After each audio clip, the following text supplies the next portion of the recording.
What is going on, beautiful people? Welcome to another episode of the Narcissist Code. I'm your favorite self-aware narcissist, Mr. Lee Hammock, better known as Mental Healness across all social media platforms. This your first time seeing my face or hearing my voice. I'm a clinically diagnosed narcissist, and I use my platform on social media to raise awareness for NPD, get more people into therapy, and also validate the victims, survivors, and thrivers of said disorder, said toxic people, said toxic traits. Today's episode is going to be about 10 gaslighting phrases or terms that narcissistic, toxic people, manipulative people will use on you to mess with your minds. Before we hop into today's episode, y'all, make sure you check out the self-love journal that's available on Amazon. Lee Hammock, I Love Me, a self-love journal to help you rebuild their self-love and, self-esteem, all the other good stuff after a toxic relationship dynamic. So, if you don't know what gaslighting is, it's a form of psychological abuse, psychological manipulation that makes the abused person, question their reality, their sanity, and their memory of certain events, time, and whatnot. Y'all, it's really just mind games. A lot of people call gaslighting crazy making. So I'm going to go over 10 phrases. There could be more. If you have heard any more gaslighting phrases, just let me know in the comment section. You know what I mean? Let me know in the comment section. Shoot me an email. Hey, Lee, you missed this one. I am going to miss phrases, y'all. This is not all the phrases. This is just 10 that I saw, and I'm going to go into, I'm going to describe for you. Number 1, stop being so insecure. Stop being insecure, y'all. Narcissistic people, toxic people will literally weaponize your insecurities against you. Are people insecure? Yes, but narcissistic people themselves, ourselves, are super insecure people. We might appear to be super confident and things like that, but internally, we are super insecure people. And that's just me being realistic with you. That's me being real with you. But narcissistic people, when they get to know you and they learn what makes you insecure, because maybe you've told them, maybe they've observed you, and maybe they've just been analyzing you, they will weaponize your insecurities against you once you try to accuse them of something. Once you're accusing them of something or trying to hold them accountable, here, guess what? You're being too insecure. You're being so insecure. You mean, maybe because you're overweight that you think this way. Maybe it's because you drank too much, you think this way. Maybe because you lost your mom, you lost your dad or whatever. Maybe you're super insecure about your looks, your hair. Maybe because you're going bald is the reason why you're trying to worry about me in this situation. The reason you're accusing me of this, blah, blah, blah, boo, boo, boo, bee, bee, bee. That's number 1, y'all. You're so insecure. Number 2, you're just being paranoid. Oof. We try to accuse a narcissistic person, or you catch them up with something, they'll call you paranoid. They will play on your paranoia to make you see, paranoia is just irrational fears. They'll make it seem like you're just being paranoid as hell. You're losing your mind. So how dare you accuse me of this? You're paranoid. You're losing your mind. What you see is not real. What you smell is not real. What you hear is not real. What you taste is not real. They have you questioning your senses, y'all. Paranoid. You're so paranoid. Got you. They got you. But again, y'all, a lot of these gaslighting phrases are going to be also a little bit of projection into them, because a lot of narcissists, like I said about it being insecure, a lot of us narcissistic people are also super paranoid. I know I am. I have a high level of paranoia within me. Number 3, you're being too emotional. When you are reacting to something that they have done to you, or you are trying to hold them accountable. Again, accountability is going to be a consistent word in this video, y'all. When you try to hold them accountable, or you're reacting, you're having a genuine reaction to something that they have done to you, they will just say, hey, you're being too emotional. But yeah, you are a human being. You should be emotional. Human beings have emotions.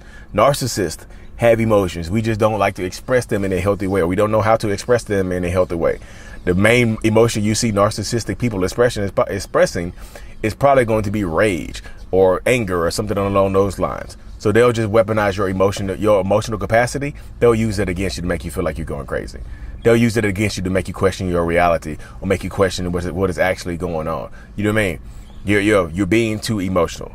Number 4, stop taking everything so seriously. How dare you be serious about holding me accountable? How dare you be serious about living your life the way you want to live it? How dare you, how dare you, take this seriously? And it could be a serious matter. It could be a very, very serious matter that a narcissistic person is trying to minimize. They'll make it seem like you can't take a joke. You see what I'm saying? You can't take a joke. They might say something horrible to you, but then they'll say, "Oh, I was just joking. I was just playing with you." You take everything so seriously. You overreacting. There you go. You're taking everything too seriously. Stop taking everything so seriously. You can't take a joke. Rabble. You're no fun to be around. Rabble. Because you take everything too seriously. You know what I mean? Number 5, I'm not the problem. You are. They will make it seem like you are the problematic person in here, even though it's them doing something problematic to you, doing something or have done something horrible to you, something malicious to you, something crazy to you, something bad to you. You mean something that violated your boundaries. They'll make it seem like you having boundaries is the problem and not them violating said boundaries. They'll make you feel like your boundaries are stupid. You see what I'm saying? I'm not the problem, you are. You are the problem because you don't know how to act. You're the problem because you do this, you do that. No, not me, not my behaviors, not my actions. You are the problem, and how you took it is the problem. You see what I'm saying? You get a lot of narcissistic people that will just blame, deflect, and put it onto you. Put your reaction over their actual actions. Your reactions to my actions is the actual problem, not my actions. You know what I mean? There's a lot of narcissistic people would do right there, y'all. Number 6, that wasn't my intention. Y'all know I have a new shirt out that says impact over intent. It doesn't matter what their intentions is when the impact is devastating to you. I didn't intend to hurt you by cheating on you. Y'all, that's a lie. That's manipulation. That's making you question the authenticity. I didn't mean to hurt. I never meant to hurt you. You slept with my brother. You slept with my sister. You slept with my dad, my uncle, my cousin. I never meant to hurt you. You shot at me. You tried to stab me. You never meant to hurt me. What are you talking about? You see what I'm saying? That wasn't my intent. My intention was to love you and be there for you, but I know I hurt you. Y'all, it doesn't matter what their intent is. A lot of times their intent is to hurt you. A lot of times their intent is just not to get caught, but their impact is hurting you. Impact over intent. Impact over intent. What was the impact? Focus, like, this is how you deal with this situation right here. This one. Focus on the impact, not the intention. I didn't mean to cheat on you and have a baby out of wedlock. I didn't mean to get pregnant by somebody else. I didn't mean to steal your car. I would just put the keys in the ignition. That wasn't my intent. Y'all, they're trying to make you question your reality right there, even in that situation right there. That's insane. Number 7 is just old faithful, y'all. Number 7, you are crazy or you need help. They'll make it seem like you are literally going crazy. It's crazy making. And a lot of times, especially when I'm doing my one-on-ones over Zoom, which I still do, mentalhealness.net, a lot of times they'll make it seem like you are going crazy when you are just having a general reaction to something they have done. Your reaction is valid. Your feelings are valid. Your emotions are valid in this situation, but they'll make you feel like you're going crazy because you might not have actual proof of what's going on. And even if you do have proof, it's screenshot. Oh, you did that. That's AI generated. You use AI to make that picture right there. You use AI for this. You use AI for that. You see what I'm saying? They'll make you feel like you're going crazy. They'll have you question your reality. I thought you said you never went to McDonald's. I didn't go to McDonald's. Chick-fil-A ran out of bags, and they're giving out McDonald's bags. See, you going crazy. See. Old faithful right there, y'all. That's the most common one, right? Probably is you are crazy. You know what I mean? Number 8, you're misremembering things. You are remembering it wrong. Number 8 is you are remembering it wrong. They make this right here is just straight up gaslighting. This isn't even beating around the bush. This is in the bush. This is in the brush. This is trying to get out the brush, trying to come through the brush and all the other good stuff. You are remembering it wrong. They just straight up questioning your memory now. And if you are a forgetful person, they got you. If you ever forgotten something before and they remember you forgetting something, they got you right here, y'all. They're gonna focus on something that you've forgotten in the past. Not right now, not in the present. They're going to focus on something that you have forgotten in the past, maybe 4 or 5 years ago, something like that. Not in this present moment, but they're going to use that to show proof that you are forgetful or that you have a history of remembering it wrong. They're going to use that and focus on it, y'all. Focus on the past. You're not remembering it wrong. This is exactly how it happened. This is what you're seeing is what actually happened. You know what I mean? Number 9, everyone agrees with me. This right here is one of the most bold-faced, toxic, narcissistic lies right here, y'all. Everyone else agrees with me. All my friends think you're crazy. My mom hates you. The pastor told me he was going to pray. The pastor said he was going to pray for you. Pastor Sheila said she was going to pray for you because you crazy. She agreed with me.